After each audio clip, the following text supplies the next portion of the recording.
Welcome back to the Futurist New Deal podcast. I'm very excited to be joined by Newton Lee, the chair of the California Transhumanist Party, to discuss his exciting work that's come out in recent weeks, the Transhumanist Handbook, and talk about some of the events that are coming up around that, and describe some of this incredible content. An excellent contribution to this conversation among techno-optimists. How are you today, Newton? Good. How are you doing, man? Pretty good. Thanks for doing this. Thanks for doing this with me. Oh, it's my honor to be on the show. Yes. No, so we're both chairs of respective local transhumanist clubs that kind of fall under the aegis of the larger USTP. Yours is bigger and dare I say quite a bit more important, or certainly. I don't think of it that way at all. Every state is important. Every state, Arizona or Indiana or Virginia or New York, California. I don't compare states that way because we have good people, we have important people, we have nice people everywhere. So it's good that you're running the Arizona state Transhumanist Party, and I'm running the California state Transhumanist Party. And we so the California Transhumanist Party, aside from the national party, the United States Transhumanist Party, it is the largest in the United States political club of this kind. And so you do deserve an incredible amount of credit for growing the brand for all of us. And I was talking to someone last night, a young man who I interviewed on this same podcast, named Riken Volta. And we spoke about his book at that time. But he said that he now wants to found a Washington State Transhumanist Party. And we spoke for a while on the telephone about advice to that end. Do you have any advice for someone in that position who wants to start this new political club, another transhumanist state party? Oh, it's a wonderful idea. The number one is to have the passion. You have to believe what you're doing, so people can sense it, whether or not you really want to, to promote the transhumanist movement. And because you live in the States, it makes sense for you to get people together in the state, to promote the transhumanist movement. And number two, you have to communicate, right? You need to communicate to people what you're trying to do, what you're trying to accomplish. And number three is to get yourself surrounded by people with a similar mindset, so you can actually run an organization. Because nobody can run anything by themselves. They have help. They need assistance. They need advice, right? Everyone has some good ideas. You need to hear them. You need to hear them out. Decide what can be done, what can be postponed. Maybe something to do in the future, and then that way you can have something planned immediately. Because you don't want to wait forever either, right? You have to do something now or next month, and then maybe something you can do next year, right? So you need the people, you need the passion, and you need to do something soon.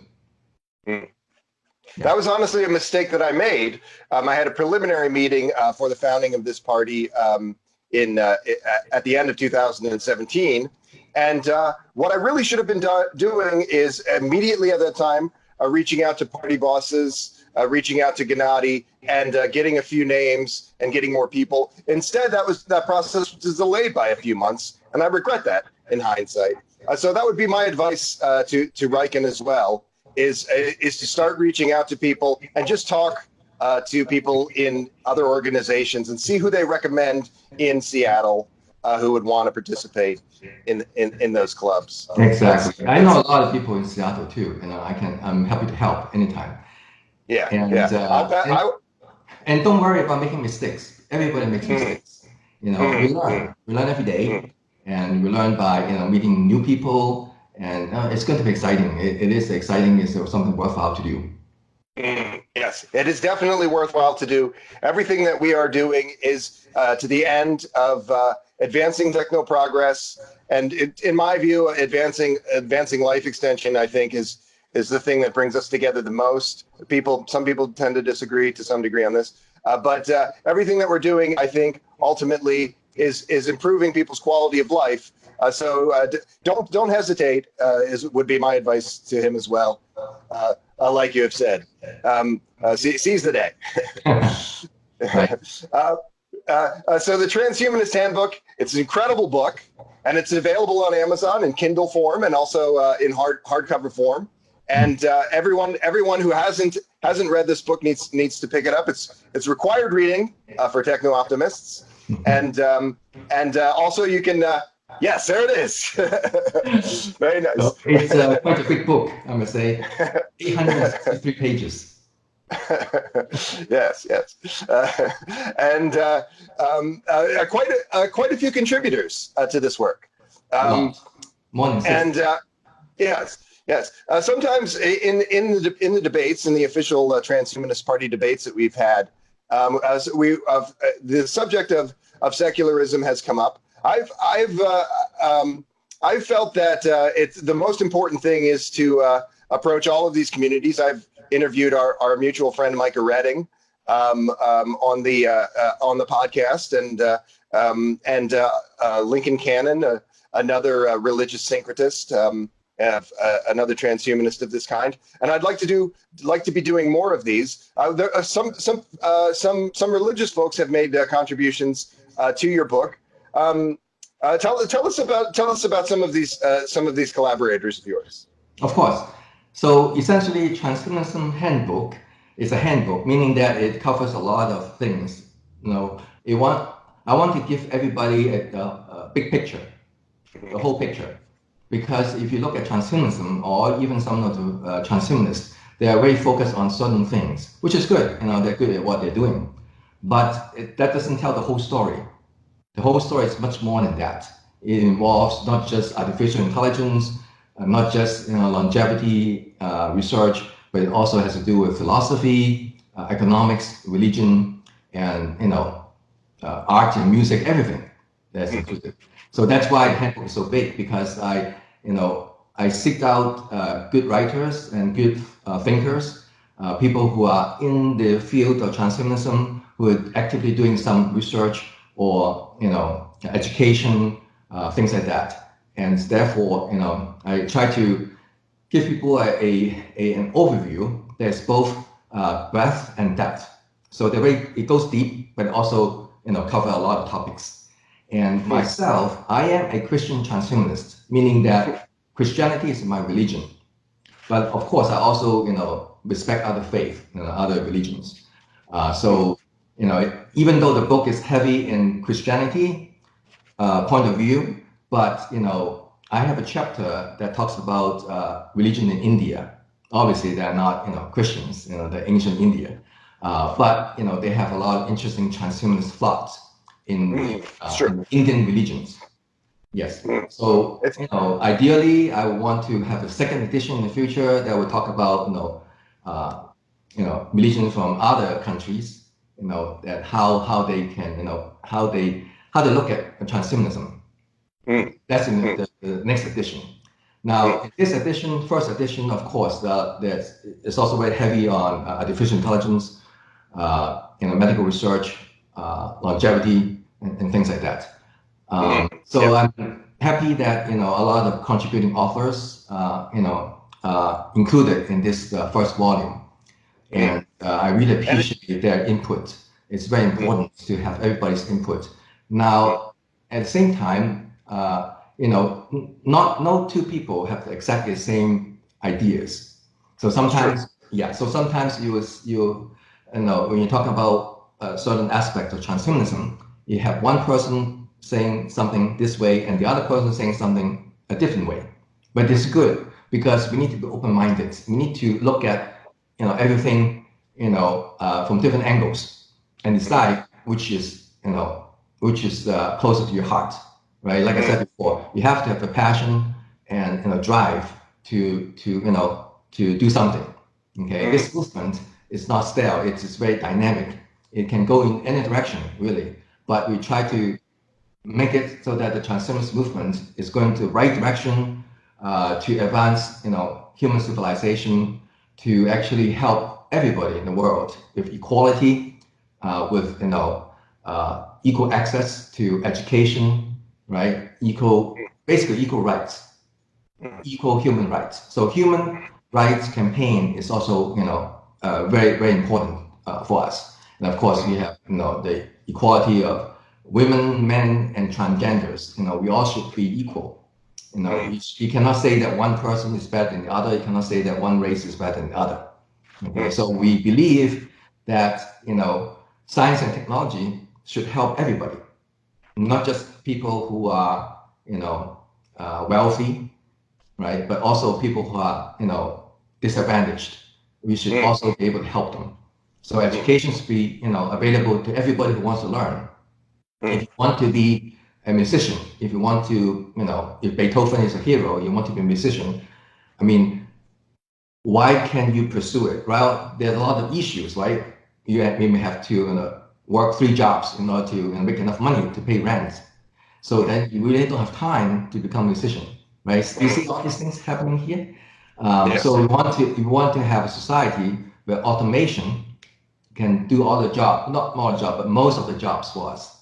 So that more time, more free time to write a novel, more free time to write music, more free time to learn dancing, and and of course to really understand humanity, which is to help one another. It goes back to Christianity, the Christian ideas. Is Jesus came here to help people, right? Even though he was the King of Kings, he didn't come here to rule the world. Instead, he came here to help the poor. He came here to help the sick, right? The undesired people, they flock to Jesus to say, please help. So the same idea. Transhumanists, okay, we are not an exclusive club. We should be very inclusive. And the fact that we have science and technology and really amazing ideas, we need to use all that tools to go out and reach out to the homeless people, go out and reach out to sick people, cure people of cancer, cure people of depression, mental illness, and build sustainable housing for the homeless people. There's so much we can do, really, because we have the power of and we have the power of science and technology, and we just need to know how to use them. People can use nuclear power to generate electricity, and people can also use nuclear power to create mass bombs, right? Nuclear bombs, weapon of mass destruction, right? Same thing in biology. You can create amazing cure, but you can also create biological weapons. Yes. It's always a double-edged sword. But when we look at the trajectory of history, there's many things that we're not doing perfectly well in the 20th century and 21st century. But we do see a pretty clear arc of there was at the time before the networked world and around 1980, there was about half of the people in the world did not have access to food or potable water, and now that number has come down by a factor of 4. Because of increasing automation and some things that we could obviously be doing a much better job with that. But we can say the same thing about modern warfare. It's become less commonplace for nations to wage war against one another. When it does happen, we have an awful lot of focus on it in our connected world of media. But in point of fact, those fatalities are lower and lower with each passing decade. So we are on a good path, and that is very much owing to philosophies, I think, like yours. Take the best parts of these many worldviews and trying to incorporate them with the march of progress more broadly.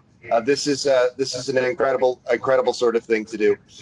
You alluded a moment ago to the idea of full automation, and it was something along with life extension. Full automation was one of the ideas that the people that I worked with on my own platform and I had in mind when we were crafting these policies. We have a basic income that's funded by the federal land dividend, $52,000 for every adult, and some other things, e-governance measures. All of these things, we imagined them as steps to a world that can sustain longevity, escape velocity, and can sustain full automation in the way that you're talking about, in a humane way and a thoughtful way. What do you think about the idea of initiatives like basic income or other kinds from other candidates as a stopgap?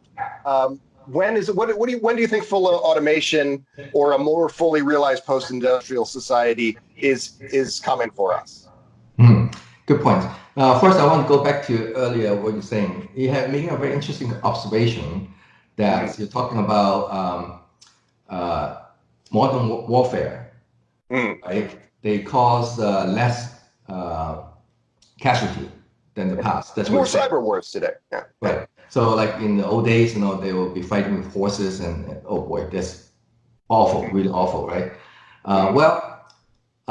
You're right in that sense, but do you know that also psychological warfare is much worse now than 6,000 years ago? If you just like social media, right? Supposedly connect people better together, but guess what? If you look at the news, you Google it, you'll see that a lot of young people are very lonely. So a lot of people say they have no friends, even though on Facebook they have 100 friends, they have 1,000 friends, but actually in real life they have no friends. But in the old days, they actually have friends, neighbors, communities. They get together, maybe not every evening, but at least every weekend, do something social together. And now they don't do that anymore, right? Neighbors don't even talk to each other anymore.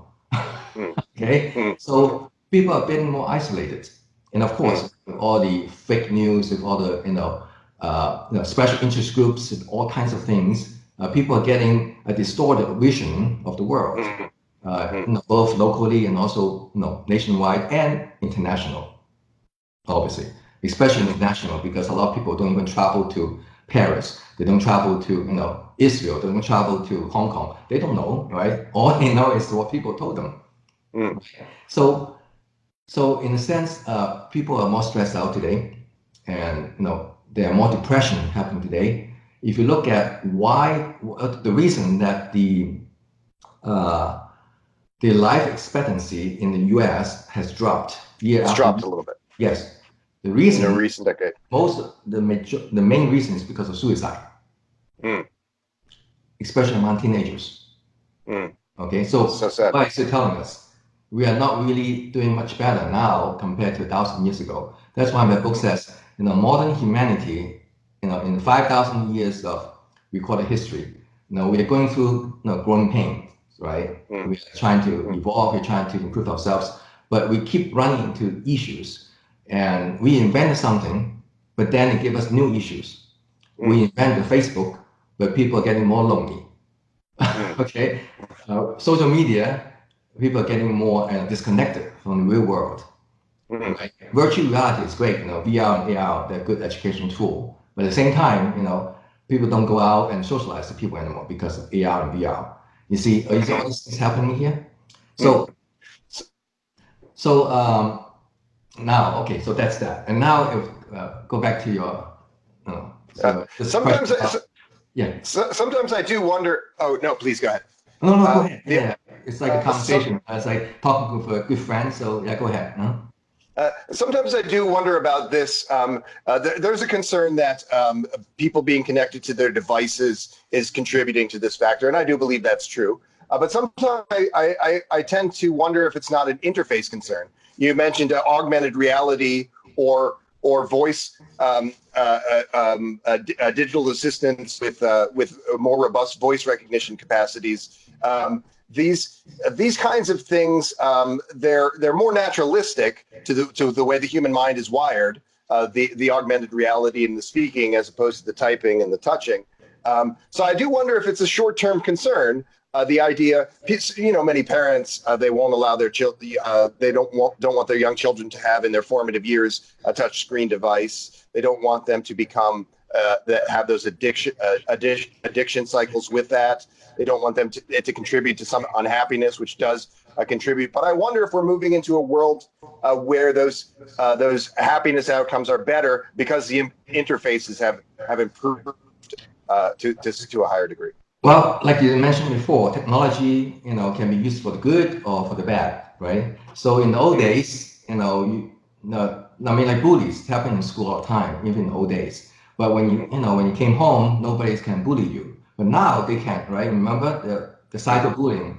They bully people on Facebook and social media, and some kids, they kill themselves as a result, right? So even parents cannot protect them anymore, even though they're at home, right? So you see, the dark side of social media, right? So again, technological tools can be used for really, really bad things, and they can follow you wherever you go. So that's pretty scary. Now, uh, so let's go back to the universal basic income and other Okay. ideas. Yeah. I'm totally for that, and obviously I'm also for free education, because those are basic needs, I believe. Basic needs are human rights. Okay. Now, of course, you have all kinds of people. You have people who have mental disorder and they cannot work, obviously, right? And but that doesn't mean that we should ignore them. Okay, they're still part of humanity. Okay. Yes. Yes, and then of course, you may have a CEO that make hundreds of millions of dollars versus a worker, at McDonald's working minimum wage. I mean, you see here, that's a huge gap. There's a huge contrast there. But it's good to excel in life, both intellectually and financially, but not at the expense of the rest of humanity, not at the People. expense of employees who are working so hard for your company, Yeah. Yeah. right? And yeah. So, so with automation, here's the thing though. The danger of automation is that now the CEOs and the company owners can make all the money because you don't need employees anymore. You just run the AI program that does insurance, or that does all the insurance for you, or run any business for you. So why do you need people anymore, right? Yeah. So Yeah. so And that's a dark side of technology. But then on the bright side is that if the money that your company has generated using automation and artificial intelligence, you can give back to society and say, look, here I give you $1 million for any people who are passionate about writing music.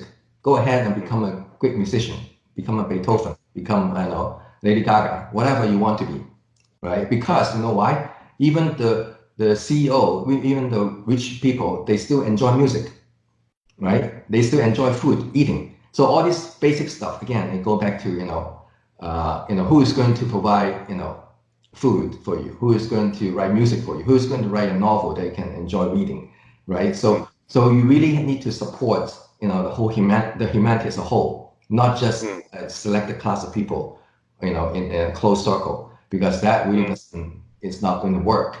As you can see, um, happiness is not all about money. Happiness is not all about power. It's not all about things that people want, not materialistic things that people want. It's good to have materialistic things, of course. It's fun, right? Everyone wants some toys. It's okay, yes. But again, you should not, spend your life in accumulating toys where other people are suffering, and that I believe is an injustice. It's injustice to humankind. yeah. Yeah. Absolutely. That was at the center of the ideas around the Futures New Deal. It's at the center of the ideas in the platform of our mutual friend Charles Holsapple in Project 222, and he's Correct. doing incredible work with that as well. And there's a man who I've always admired, R. Buckminster Fuller, who described all manner of interesting concepts around ephemeralization, the idea of doing more and more with less and less as technology and automation progresses. And we saw those productivity gains in the 20th century, and even at a quicker pace in the early 21st century. Well, we did not see a commensurate growth in the strength of the middle class and human development in this country. And in fact, if wages had been tied to productivity, by some kind of fiat, then we would have wages that would be 4 or 5 times higher in this country today, or some similar measures of those kind. So something like the Futurist New Deal or like Project 222, this is something that's kind of making up that difference. Those many decades where we have failed our people, and now we have a situation where 55% of workers are working in artificially low-wage jobs in the service industry, have artificially high housing costs across the country, and we need to do something for them so that they can be building apps instead of just trying to keep their head above water, so that they can be becoming the next Beethoven or making us a more robust contribution to our broader aims in the 21st century. I think you go ahead. Okay, now here's interesting. Yeah, I basically agree with what you're saying, but we have to be very careful. Right now, I mean, you can say, okay, a lot of people think that, okay, if you are doing a job, let's say as a CEO, obviously you are contributing to society more than a janitor who is cleaning the toilets at the office. But I have to disagree. If nobody cleans the toilets in the office, it will be disaster. Can you imagine? You go to work and the toilets are so dirty and stinky because nobody's cleaning them, right? Of course, you can build robots to clean them, okay? But that's besides the point. My point is that a janitor, it can be just as important as a CEO in a company. At the same time, let's say you run a company doing medical research, right? Now, you may want to hire a philosopher because a philosopher can be just as important as a research scientist, biomedical scientist, because human body is so complicated. It's not just a machine. Yeah, we have emotions, we have psychological needs, we have relationship with people and families, and all of that affect our health, physical health, right? So philosopher, psychiatrist, psychologists are just as important as medical researchers. Okay. Now, so that's number one. Number two is that are you a fan of Star Trek? Oh yeah. I love Star Trek. Yes. So you notice that they never talk about salaries in Star Trek. It doesn't matter what your rank is, right? Maybe a captain, first officer, or some other, people, right? Security guard, scarcity. Yeah, right. Yeah. So, well, we can sense that they're happy in what they're doing, right? So everyone has his own purpose, and they're not talking about salary at all.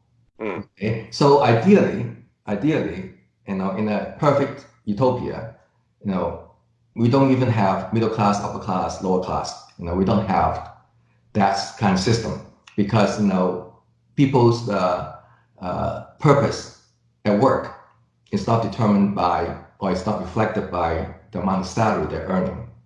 Okay. Again, you say that, oh well, it will never happen because there's Star Trek, there's sci-fi, that's Hollywood, But Hollywood has created a lot of interesting ideas that came into reality.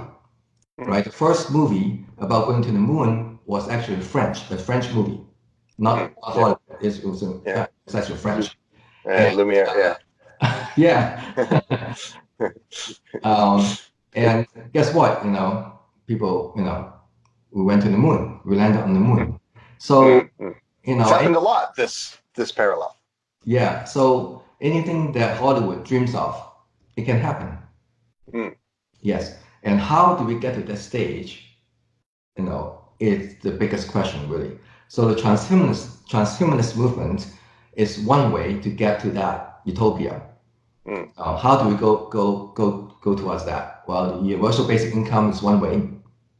Okay, really pushing for equality, that's another way. I think that's very important because a lot of people have huge egos. But why?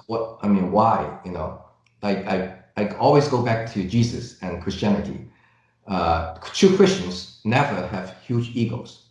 All right. Doesn't matter what the position at church. You're supposed to serve people.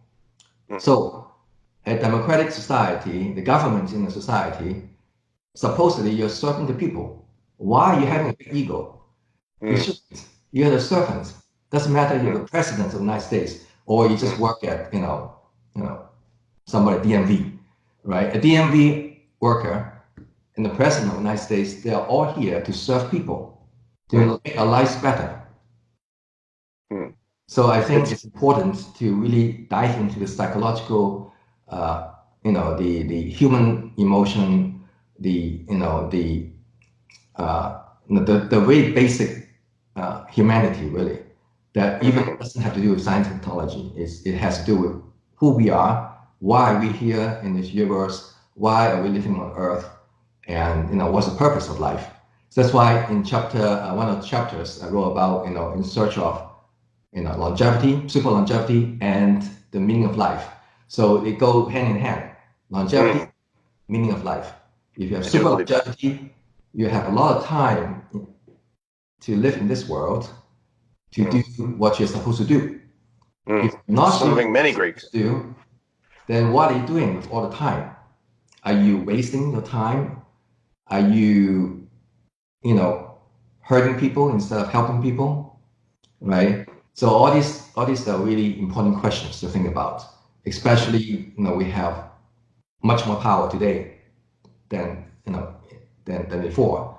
And it's true. we have a lot of power. Just trust me, because look, in the old days you rely on professional journalists, right, to report news. Now you're citizen journalists, you're citizen scientists, and you can affect the world just because you have access to a mobile phone and mobile app. Right? And yes, yes, it's an incredible time to be alive in that regard. And those network effects that we see, it kind of calls back what you said just a few minutes ago about the media and the sparking the public imagination. And that is very much my feeling about life extension, particularly, is that these network effects, and we can be using them and trying to orient people towards an excitement in the public imagination for something like life extension. Because as you mentioned, many of the things that these fiction writers and media personalities more generally have talked about, it became a reality in quite short order. And it was not clear. It was not clear in 1961 when John F. Kennedy said that we would go to the moon by the end of the decade, that was a realistic suggestion.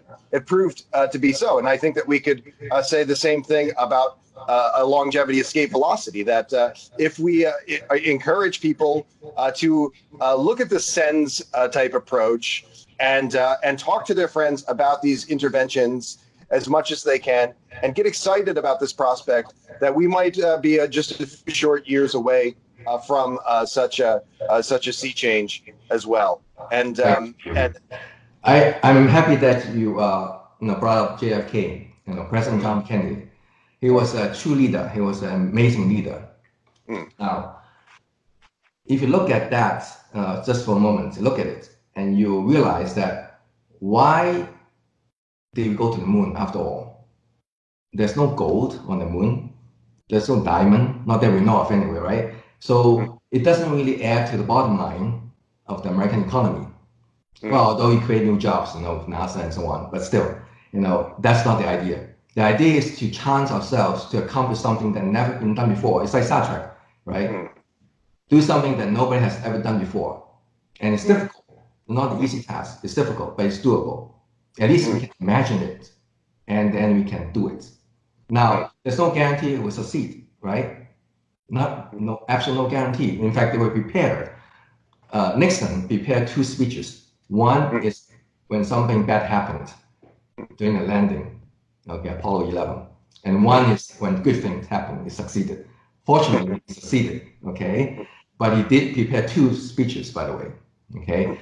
Now, having said that, if we have the government and the public support of solving a problem, doesn't matter how difficult the problem seems to be, it can be solved. In fact, like you said, it can be solved in a relatively short amount of time. We're not talking about solving something in 100 years, 200 years. No, not at all. It can be solved perhaps in 1 year, 5 years, maybe 10 years max. Okay, that's all without most of our lifetimes, right? Most people, today probably live another, at least 20 more years. So all of us will see the result, and that's amazing. Now, but what is the problem then? The problem is that people are unwilling to do it. Yeah. Not having the political will. Yes. Unwilling. Okay. The government's unwilling to spend money.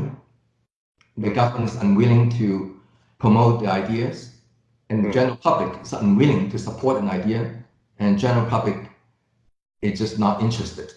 And that is the reason why we still have homelessness in this world, especially in a rich country like America. There's no reason. America is so rich. There's absolutely no reason to have even one single homeless person. Okay. Yes. But the public is not willing, doesn't really care. The government is not willing to push the agenda because it's not top priority, right? See, something has to be on top priority. JFK said we are going to the moon. That's top priority. Okay. If today he's going to say, if today somebody is going to say it, nobody will listen because people are worried about economy, people are worried about immigration, people are worried about all kinds of other things. Well, who cares about going to the moon, right? So it really takes a leader to push the agenda, and we need the public to support it. Okay? So if the agenda is to eliminate homelessness in 1 year, within the next 12 months, I believe, genuinely speaking, I truly believe that it can be done within the next 12 months. But I agree. It's not going to happen because nobody cares. I mean, not nobody cares. They'll put it this way. A lot of people don't care. Yeah.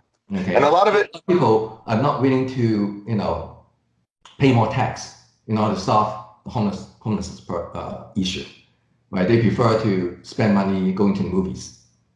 Seriously. I mean, I'm not saying that people are selfish. It's important that everyone has some vacation time, everyone has some enjoyment, absolutely. But we also have to see how else we can spend our effort, time, and money in order to solve a much bigger issue. Same thing with pollution, environmental protection. Again, we don't see the garbage in the ocean. That's why we don't care. But imagine if you're living in the ocean and you see the garbage every day, then you say, wait a minute, I don't want to look at garbage every day. I don't want to smell the garbage every day. Then they will do something. So, and it's no less tied to our well-being because it's out of sight, out of mind. All of these systems are connected and affecting us negatively, and yet we're able to ignore it to some degree. So we don't address the problems, and it's a horror. It's the same thing. You mentioned earlier special interests a little bit, and I think that some of these problems that you mentioned come down to a kind of learned helplessness on the part of the public and other kind of suppression efforts on the part of these special interests. It's very much the story of the last 4 decades is these very much corporatist policies and all kinds of voter suppression and other things that go with it. It's why the Futurist New Deal has as one of its pillars the removal of dark money from our system, the repealing of Citizens United, and the dismantling of ALEC, a law writing body of a corporatist kind.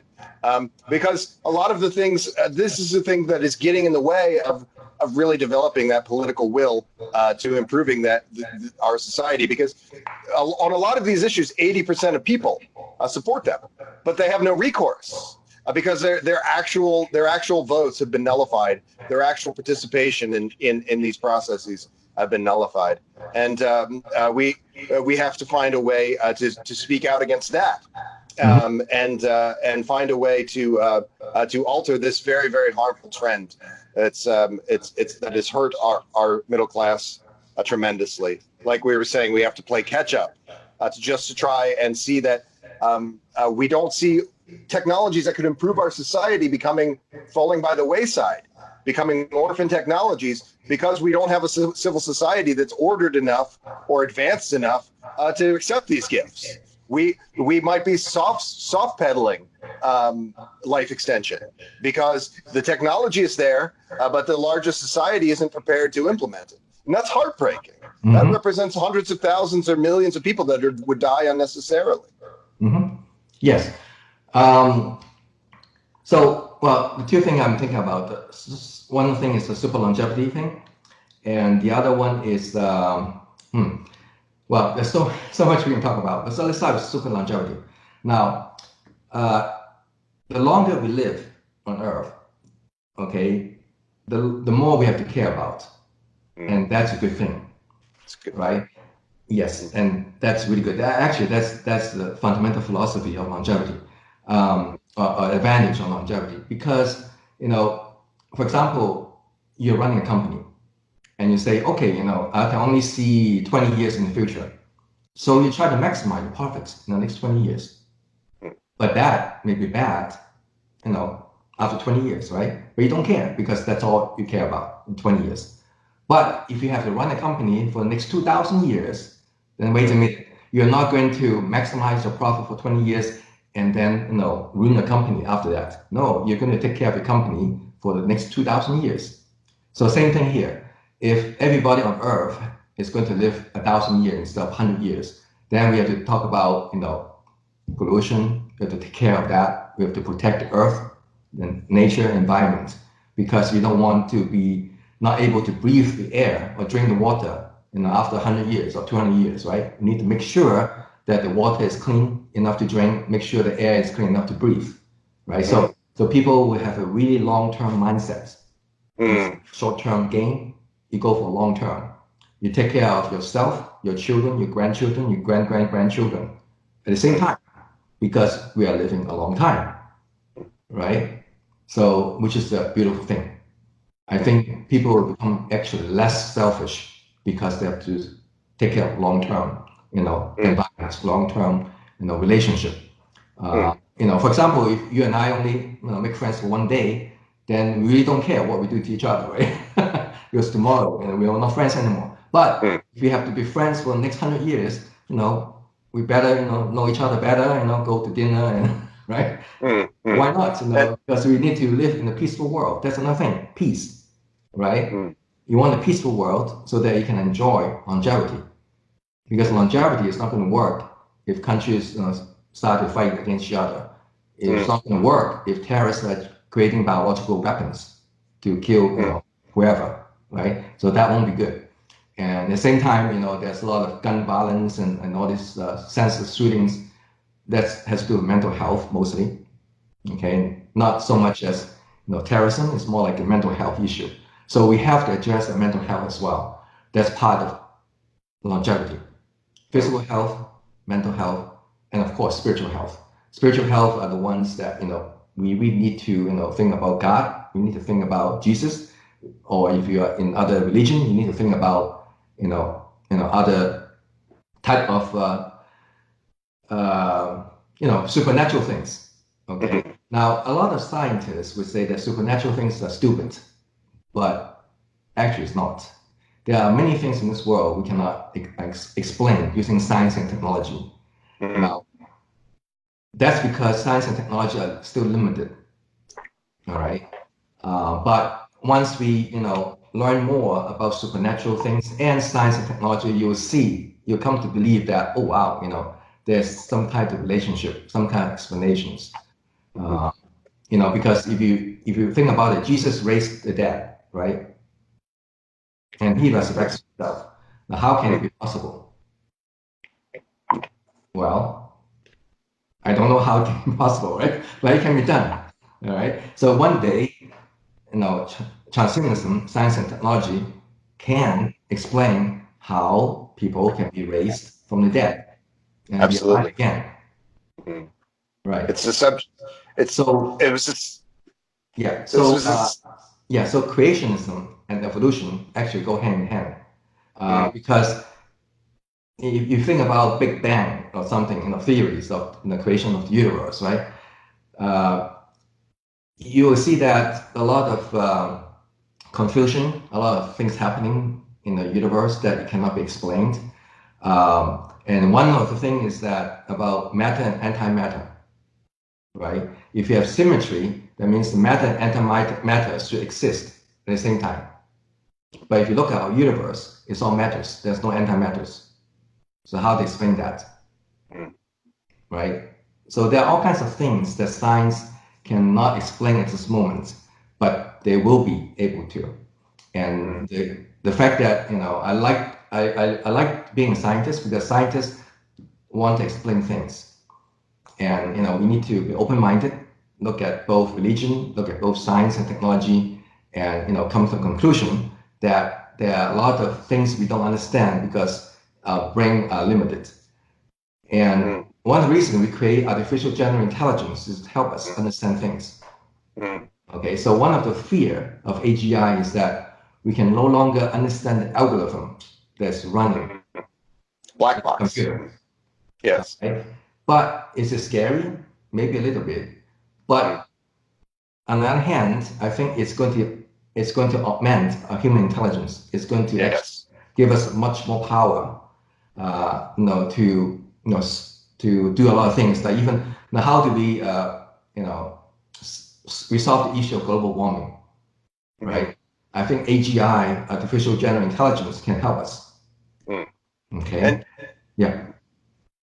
That was a chief justification for a more mainstream implementation of Elon Musk's Neuralink and some of the other companies developing similar things. That's not the only company, but it was this almost a sense of wanting to create an arms race to avoid this black box outcome where people are not able to have as much effect over those advanced algorithms that they would want. And you have an awful lot of training in computer science and engineering disciplines, and you are the president of the Institute for Education Research and Scholarships. You have an awful lot of credentials to this end. Have you changed your opinions in recent years or decades as to the prospects of AI or artificial general intelligence? Are you more optimistic now than you were in previous years? I'm always optimistic. Because of my computer science background. So I know what computers can and cannot do. And so AI has done a lot. It has, evolved. AI has evolved so much today that you don't even see it. It's invisible. So when technology is getting so good, it actually becomes invisible. Think about that. It's true. Yeah. You don't feel it anymore because it's natural to you, right? For us, it's natural to see airplanes and cars and even self-driving cars. But 1,000 years ago, it's like magic to people. Right? Any sufficiently advanced technology, right? Any sufficiently advanced technology is indistinguishable from magic. Exactly. So we are moving in that direction. And yes, we believe in magic, and we are actually living in a magical world today. Not unicorns, but AI. No, this conversation. So we're quite far from one another, but we're able to do this. Yes. So, well, maybe one day we will be able to create unicorns. It's not the worst. It's not. I think we could create unicorns now. This is not the hardest thing to do in CRISPR terms. It's just a question of why would somebody spend that $10 million on that R&D, such a fanciful R&D project? Yeah, why did you go to the moon, right? It's the same question, really. Right. So, yes. So artificial intelligence is not there yet. It has evolved tremendously, just like computer vision. Computer vision is so good today that it can actually better than people in some circumstances, in recognizing objects. But on the other hand, it failed miserably in recognizing some other objects that are so easy for us. All right, so it's pretty amazing if you dive into that topic of computer vision. So computer vision is one aspect of things, and facial recognition that goes along with it. And then of course natural language processing. Again, it's been the Google Translate is amazing. All these things are pretty amazing. Eventually, we have the Star Trek Universal Language Translator. Okay, so you can speak and listen and write and read any languages you want in real time. Okay, so that's definitely. And you can buy this thing that hangs around your neck. I could go to Hong Kong tomorrow with this dongle and having real time translation of Mandarin. It's not perfect, but it's something that you can purchase for $200 or $300, and it does facilitate conversations. I'd love to be trying those kinds of things more, and we are moving into a world without borders in so many ways in these regards. Yes. So in that sense, natural language processing is actually easy. I mean, it was pretty hard in the beginning, but it's getting easier and easier. Okay, because you do syntax and semantics. It's a combination of syntax and semantics. It's also cultural too, right? Because in every culture, when you say something, it actually doesn't mean the thing when you translate it to another language. You have to understand the culture as well. Okay, so but but if you look at the big picture, that's the easy part. What's the more difficult part? The more difficult part is actually how do we use language to communicate at a deeper level? Just like right? When there are all kinds of jokes about men and women, right? When somebody say okay, maybe she means that no, that's not okay, right? Or right? And say there's so many human things that are much more than just language, just more than yes and no, right? Because there's body language, there's facial expressions, there are micro expressions, all these things.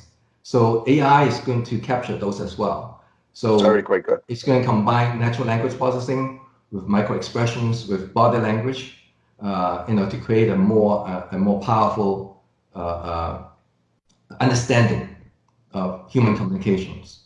So that's one. I love it. This is a great direction. And then of course self-driving cars and things like that. It's another great direction because public transportation, I'm all for it too because it reduces traffic jam, reduces pollution, and we should definitely have more public transportation that are more reliable, modernized. We definitely should spend more effort and money and resources in that thing, in that area, transportation. And of course, we mentioned about housing, affordable housing for everyone. That also involves civil engineering, material engineering, all kinds of things, right? Architecture and land use, like you mentioned about land use, all kinds of things.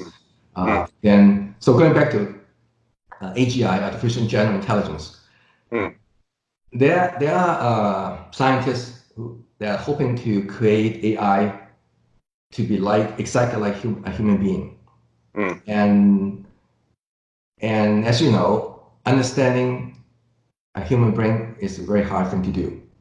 Understanding humanity is really difficult. All right, so the best you can do is to mimic human beings inside computer. So that's one school of thought. AGI should mimic people as fast as we can. Now there's another school of thought. I'm more like the second school of thought that says we don't really need to mimic people as much. We need to create a truly super intelligence that goes above and beyond human beings. Okay, that means first of all, it's not going to have physical limitations like us, right? Because the computer can live forever, right? It's immortal. It's an immortal machine. Okay. Number two is that you don't need to have to mimic our reasoning process. Human beings are great. We can reason, but again, you can see there are a lot of crazy things happening in the world because people are not good in reasoning. Human reasonings can be faulty, right? Yes. That's why. Alexa, stop. Alexa, stop. Sorry. That's okay. Aha. Technology. That's right. You my natural language processing systems are running amok on me. Yeah, it's just a real life example. So I apologize for that. Okay. I was still listening. Yeah. So the final goal of AGI to me is not to create a human being. Okay. It's challenging, it's interesting. I agree, it's challenging and interesting to create an artificial human being. I totally, are for it. Okay. But on the other hand, I think we should spend the resources in creating AGI that's totally different from human beings, but it has the same morality as a human being, and it has the goal of helping human beings. Now, if you think about it, philosophically, isn't God what it's supposed to be? God are not people. that God is not human being, and yet God oversees everything, right? God is supposed to help us. I know, and it's religious thought. I know. Some people don't really believe in God. That's okay. So I'm not saying that we're creating a God with science and technology, but I'm saying that we can create a God-like artificial general intelligence that don't think like people, and yet it will benefit people. Okay? A God-like intelligence that's much more clever than we are, has much more wisdom than we do, but it's not going to harm people. It's only going to help us. Okay. Now, whether or not we accept such AGI creation is another story, right? Just like not everybody believes in the Bible, not everybody follows Jesus, not everybody believes in a God, but that's okay, right?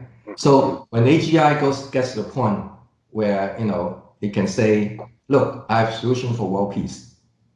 The question is, are we going to follow the path that the AGI lays out for world peace, or are we going to say, "Forget it"? We take a chance. We take a chance for World War III, right? So then, as a democracy, then we decide, together, should we follow a path to avoid World War III, or should we just, let the world, go crazy sometimes and risk the possibility of World War III? Now, it's a decision that we should make as a human race. It's not a single person can make a decision for everybody else. Yeah. And those kind of predictive algorithms, they're not such far future stuff. And some early iterations of this kind of thing are already in use in other data operations. So it's a very exciting prospect to be able to predict grand human challenges in advance, or to be able to predict the existential risks and the ordering of importance of said in advance. And that is an exciting possibility in advanced algorithms. And I think that what you said really does relate to that, because to have all of this is really a question of resources. And when people are focused on ideas around consciousness in the near term, rather than I believe that to some degree focusing on that is focusing on a design flaw in these systems, when we could be focusing more broadly on some kind of agency and also some kind of versatility that is required. And that thing would have the ability to understand human emotions in interactions and human goals more broadly. It doesn't have to be the reverse engineering of the human mind as the immediate goal. I think we can hasten that overall prospect by having these more app-based kind of developments. Well, I think that people should be free, scientists should be free to explore every possibilities. Okay, and you're right. I mean, resources may be limited in a sense that you cannot support everything at the same time. But on the other hand, resources are artificial. If you think about it, it's really artificial, right? For example, if everybody has 24 hours a day to work on something. But of course, we have to do something because of, some reasons. But if you are free to do whatever you want, you can devote 24 hours minus the number of hours you sleep on some interesting projects, right? So as we go back to AGI, I think it's okay to try to understand human beings and try to model human beings in a computer, decision making and so on. But on the other hand, we also have to create some kind of intelligence that's totally independent of human thoughts and processing, okay, or thinking process, right? So we need the two things going on parallel. I think that is the way to go, is to let as many things happen at the same time. It's just like music, right? You can't say that, okay, let's all go to classical music and forget about pop. No, let's all go to rock and forget about, hip hop. No, we need rock, we need hip hop, we need classical, we need pop, we need all kinds of experimental music, because we're human beings. We want diversity. So going back to Star Trek, it's called infinite diversity in infinite combinations. I love that. IDIC, right? Yeah. Infinite diversity equate infinite combinations, and as a result, we're happier. As a result, we find more meaning in life, and I think that's a beautiful thing. Yes, and that it does bring to mind the idea that we should be always analyzing, of course, but always just testing the borders of these disciplines to see where the greatest, where the path of least resistance might be. And it brings to mind the analogy that we described earlier with NASA. In a certain sense, this was a big money pit. Some trillion plus dollars spent on a publicity stunt, and yet almost all of the technologies that are allowing us to have this conversation and allow us to be doing much of the things that we're doing right now derive from that research and development. The integrated computing systems, the GPS, this and this and this, there's a dozen things besides. Basic science research, applied science research, they all should be supported. Yes, I agree, because you never know what will benefit us immediately, and we don't know what will benefit us in 100 years from now, right? And we need both. We need both immediate benefits as well as benefits 100 years from now, because again, like I said, we shouldn't look at short-term gain. We should look at long-term solution, long-term advancements of human civilization. So it's important to let everyone do what they like. It's important to support people in research, basic research, applied research, anything you can think of. And of course, there are humans always create issues and problems, right? But we can solve them. And once we have the passion to tackle the problems and support from governments and the public, everything is doable, everything is solvable. So I believe, I'm one of the few people who actually believe in the possibility of world peace, meaning no nation is going to fight each other, no more genocides, no more mass killings, mass shootings. It's absolutely doable. Absolutely doable. I believe you're right. If you put a mind to it, if you have the support from governments, from the people, it's absolutely, the world will be much better. I interviewed a gentleman named Florian Marcus, who's an emissary from the Estonia, the Estonian e-governance services, and it was an incredible talk. And they have a small country; it's a tiny fraction of the population of the United States, but they have all manner of e-governance portals. They have a robust kind of ID card system. They have full iVoting, blockchain voting system that's used by about 50% of the voters in that country. They have other, but we were talking also about how now that they have this level of integration with digitalization and advanced algorithms in these various facets of their society, that now point where they're able to, and they already have this as well, be having public health service implementations using big data. Starting to have public health outcomes that are not just focused on those emergency points or end-of-life care, but focusing on constant monitoring and early detection and interventions, the kinds of things that set the stage for life extension. They are very well poised to possibly be doing that. And I wish we were able to have this kind of conversation and this kind of political will in this country. Because as you said, the United States is a $14 trillion GDP, by largest in the world. There's no excuse that people are not uniformly living well in this country, that we have 1 million plus people living on the streets on any given day, that we have these other failings in our public health systems and support systems more generally. I hope that we can be contributing to these conversations in terms of those practical implementations for the near future.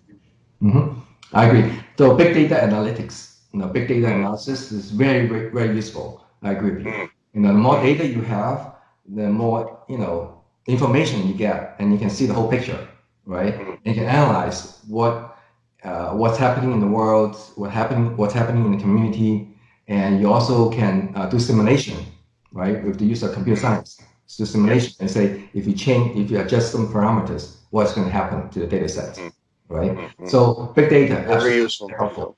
Yes, and that we should make that available to the public, so that the general public understand what's happening.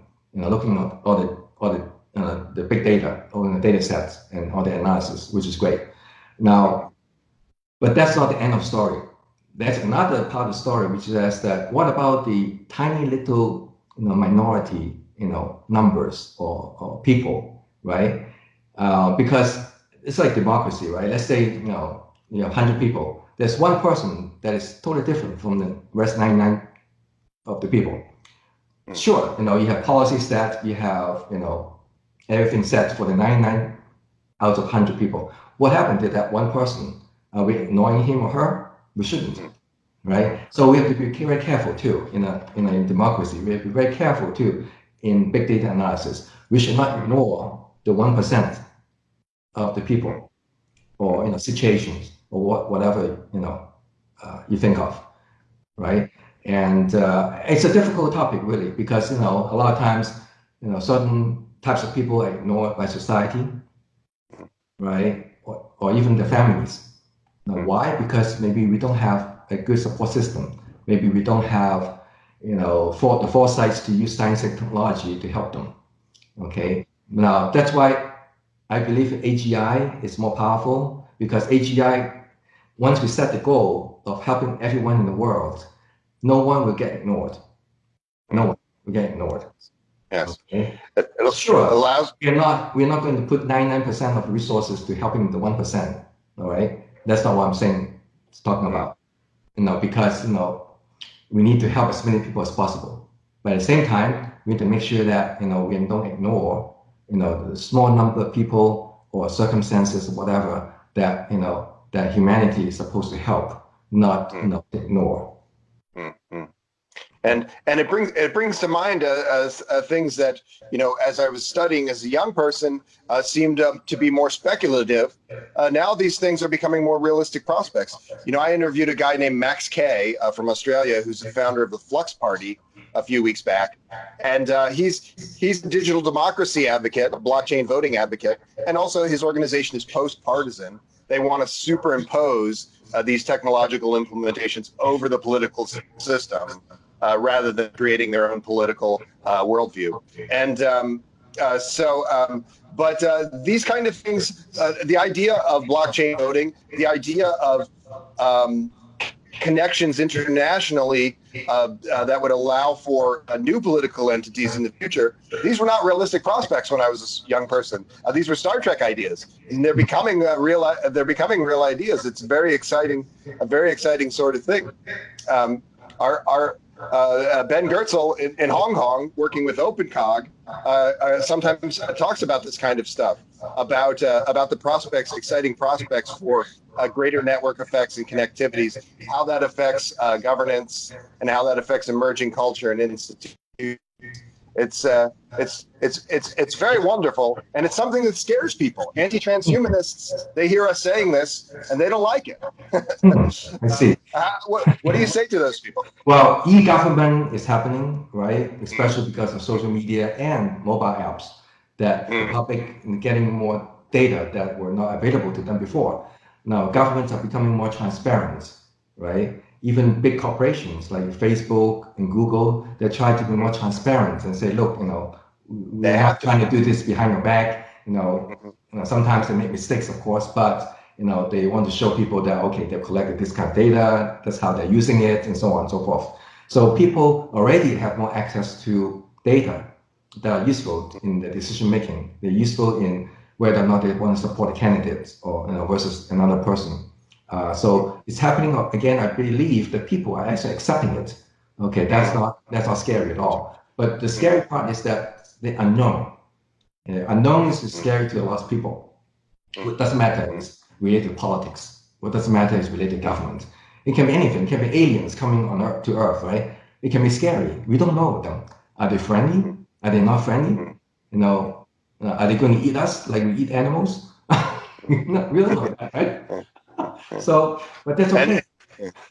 It's okay because, you know, because first of all, if we have, you know, if it's humanity, if we, you know, helping each other, if we are grouping together as one, we are very powerful. Trust me, it's very powerful. We can, you know, fight off any aliens who are hostile to us. Okay, if they're friendly, that's even better, right? We can make friends with another alien race. That's even better. But if not, then, you know, as humanity, we have to come together, right, to survive, basically. So the people, you know, fighting each other because right now there's no, you know, alien invasion. But imagine if there's alien invasion, I don't think countries would be fighting each other anymore because they're thinking about survival as a whole, as humanity as a whole. Okay, so e-government is going to, like you said, you know, with blockchain and everything, you know, cybersecurity, all these things, is going to get more and more and better. I believe people will embrace it eventually. I don't think people will be too scared of it. Just like they're scared of some people right now, they're scared of self-driving cars, right? But it's more self-driving cars on the road, and a statistic coming in that self-driving cars are causing less accidents than driving. That's the main. Right. Then people will be more accepting, right? We say, well, wait a minute, my life is less danger if I take a self-driving Uber than an Uber driven by a person. Then guess what? They're going to, you know, call up the self-driving Uber more, right? It's natural, exactly. right? So, so again, you know, data coming in, we look at the data, right? Not sensational news, because news media, sometimes they give you sensational news and they say, oh my gosh, you know, this thing's happening. But wait a minute, you know, is it really that bad? Is it in isolated cases? What about all the good things that happen in the world? That's why I love it when news report happy news, you know, like, you know, people saving each other, you know, like, you know, dogs saving people and people saving dogs. Those are great news, you know, and I think we should have more of those, you know. So imagine AGI, artificial general intelligence, is running a news organization, okay, a fully automated CNN. It's going to say, look, here's all the happy news, and here's some bad news. Well, small, little bad news, but a lot of happy news. So I think that is revolutionary. That will give hope, you know, to humanity. You know, people will be happier instead of sadder. You know, newspaper, all this are bad news. No, we should read newspaper, good news too. You know, read about longevity research, read about, you know, cancer curing, read about all this good stuff. So. Yeah, Jaron Lanier writes about this set of concerns a lot, and I don't agree with his approach to better implementations of the networked world. And he is kind of a techno-pessimist on a number of points. But the idea that want to have a positive information because that's not necessarily the driver of social media now. It's very much based on and driving traffic, and that tends to lead to the sensationalism and the negative feelings. And like you said, that's a big contributor to those desperate people who you mentioned at the very beginning of our talk, feeling bad because of this new world in which we live. I think maybe it's a short-term problem, an interface problem in many ways. Mark Zuckerberg says that. He thinks that he's able to fix these problems so we don't have to go back to the drawing board with what he's doing. It's specific to bad actors and bot networks and so forth. So I mean, but we have to address those things in the near term because those problems are going to grow. You know, it came up in this conversation of digital personhood that before we get to something like digital personhood, maybe quite long before we get to something like this, we're going to have the ability of these companies to use artificial personalities well beyond these botnets and chatbots that exist now. And in doing so, by hosting them in great number, they'll be able to manipulate public opinion on key issues to them to a very high degree. It's in some ways it's Cambridge Analytica on acid. The prospects that we're looking with some of this stuff with advanced technologies. But the transparency that you mentioned is the thing that is a check to that, and it is the thing that's been the check to that all along. It is why I say this is all overwhelmingly the net positive. All of these kinds of developments when we look at them from a longer arc. Yeah, you know what's scary? What's scary is the deep fake. Yeah. Yes. So can you imagine? Not only can you resurrect a dead actor, but you also can put words in their mouth. Yeah. So you can have Obama say anything you want. You can have Putin say anything you want. You can have Michael Jackson coming back to life and say whatever he wants. This is possible now. There's quite a lot of them out there. Yeah. So can you imagine putting that information out there in social media? Yeah. Right. There's ways. Mm-hmm.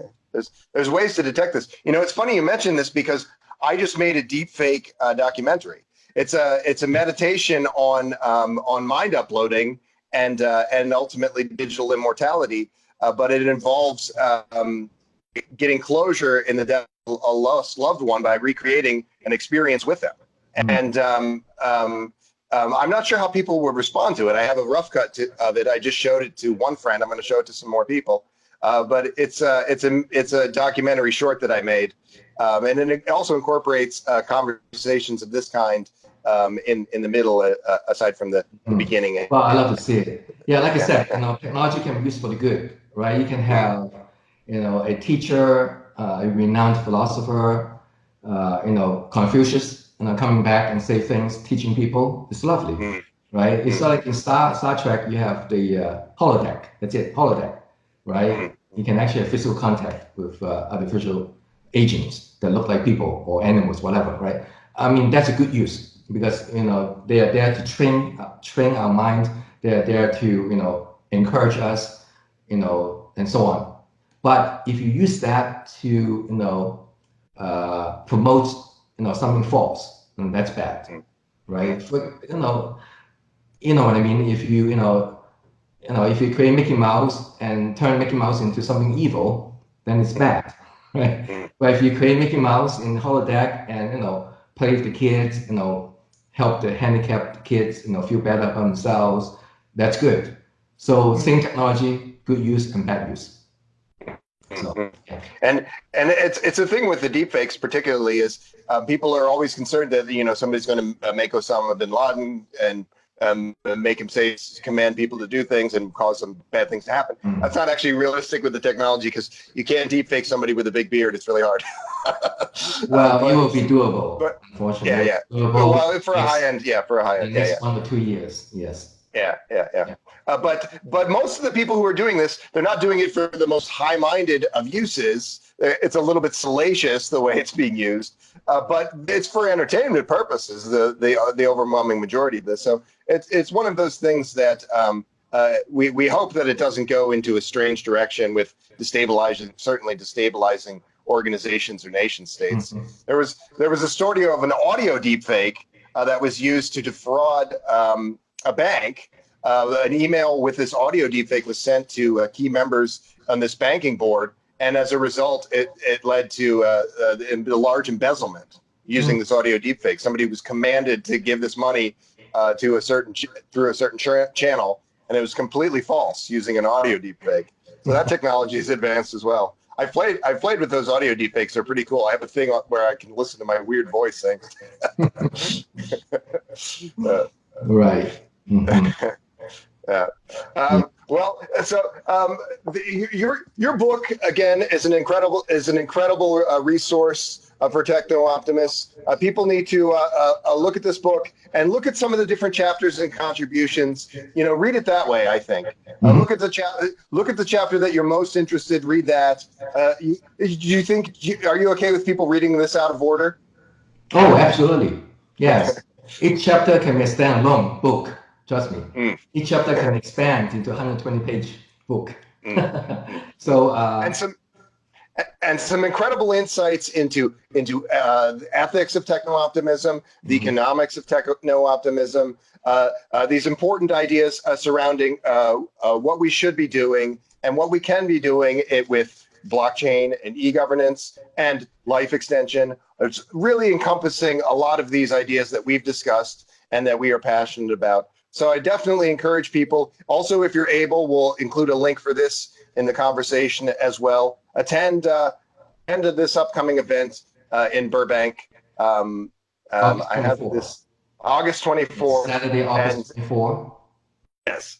And I will be there. I'll be looking forward to meeting you in person and saying hello. I'll be there with the vice chair and a few members of the Arizona Transhumanist Party. So we're all really excited to be getting back to Los Angeles. Yeah, so some of the authors are going to be present to sign the book for you. And also they'll be speaking. I will be speaking as well as some of the authors of the book will be speaking at the event. So it's going to be very exciting. And one of the contributing authors is a very young gentleman, and he was born with a genetic disease called the Poland syndrome. So basically, his right arm never developed since he was a baby.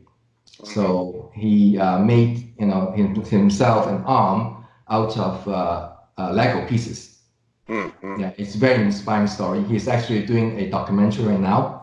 And he has secured distribution with Netflix, so it's going to be coming out in Netflix in a couple of months. So I'm very happy. Very nice. Yeah, so he wrote a chapter for the book and edited it because English is not his first language. So I was happy to be able to edit his chapter for this book. So the event on August 24 is sponsored by Humanity Plus. Our friend. People Unlimited, California Transhumanist Party, and Institute for Education, Research, and Scholarships. Yes. The Institute is a 501c3 nonprofit that I founded when I was a full-time employee at Disney. At Disney, I was very much, besides working as a software developer and producer, I was very much involved in Boys and Girls Club, Special Olympics, and many other charities. I was on board with the Disney volunteer committee. And at the time I decided that, I've been helping a lot of charities, a lot of great organizations. I want to start my own. And I want to focus on three things: education, research, and scholarships. Yes. And, we have a lot of charity projects. We have, for example, we are helping, type 1 diabetes, finding education and finding cure for that, autoimmune disease. We're doing Project 222, which you mentioned before. And there's a lot of great projects. And of course, the transhumanist movement. Okay, I'm not talking about politics at all here. I'm talking about the transhumanist movement for the advancements of human civilization towards the survival of humanity. That in itself requires a lot of education. And of course, the research part involves longevity research, artificial intelligence research, and so on and so forth. So that fits very well, in my nonprofit. We're supporting education, we're supporting research, and so we're running this event, and hopefully we get sell a lot of tickets, and the money goes towards supporting our research, education, and scholarship for students. Yes, we're signing up for this by signing up for this event, you are contributing to these very important goals and humanitarian goals, philanthropic goals. By buying Newton Lee's book, you're doing the very same thing, supporting these this laudable set of organizations that you've described, your organization, and exactly. It's something that we should all be doing. It's why I was so pleased that you agreed to this interview, so that we could do what little we can to be helping get the word out about this important piece. Thank you. Yes. Thank you, Newton. This has been a lot of fun, and I want to do this again sometime. I want us to keep talking. And I'm looking forward to meeting you in just a few weeks. Hey, before we end the call, I spoke to a couple of guys yesterday, including some of our mutual friends, Micah Redding, about maybe some kind of panel discussion about religious syncretism from these various worldviews from these various religions, and kind of a discussion of that kind. I'd really like to put something like that together in the next few weeks, and I think that you and I could probably get some. I'd like to get some notes from you on that when we get. If we get it would be lovely to have a panel on your show. Yeah. That would be very interesting. We can have a fascinating discussion. Okay, yeah, let's do it. I'm excited. Okay, all right. Thank you. Thank you, Newton. Thank you for spending some of your afternoon with me. Have a wonderful weekend. Thank you. You too.